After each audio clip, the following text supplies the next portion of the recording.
madasigon, puno sa kalipay o kaikag ang mga panagway sa matag delikado nga atong nahimamat ni ining adlaw dinhi sa Lakeview Adventist Academy, kung diin kasamtangang ginapahigayon ang Voice of Youth Orientation and Launching.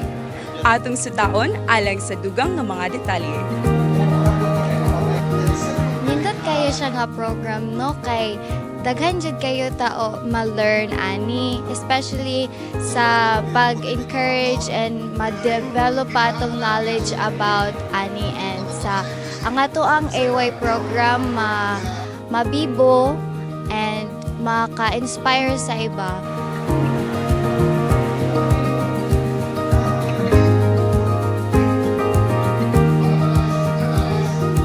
Atong ipasalamatan ang initiative sa Youth Department of sa Central Mindanao Mission sa pagpasiugda nining programa Voice of Youth Expand sining launching nga gihimo dinhi sa Lakeview Academy. Usa ka dako nga higayon nga din ang atong mga kabatan-onan patagaan og pribilehiyo og pagtagad og pagtulunan nga din mo'y magagiya kanila sa ilang mga bulwaton, ilabi na gid sa mga responsibilidad nga isangon kanila kay kani atong mga kabatan-onan mao kani ang usa sa mga instrumento nga diin sa atong mapalapnag ang mensahe sa Ginoo, ilabi na gid ning katapusan nga panahon.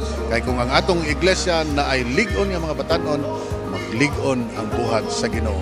Atong padayonon ang pagsuporta ug pasalamatan nato ang atong iglesia nga nagahimo nining mga programa alang sa atong mga kabatan-onan.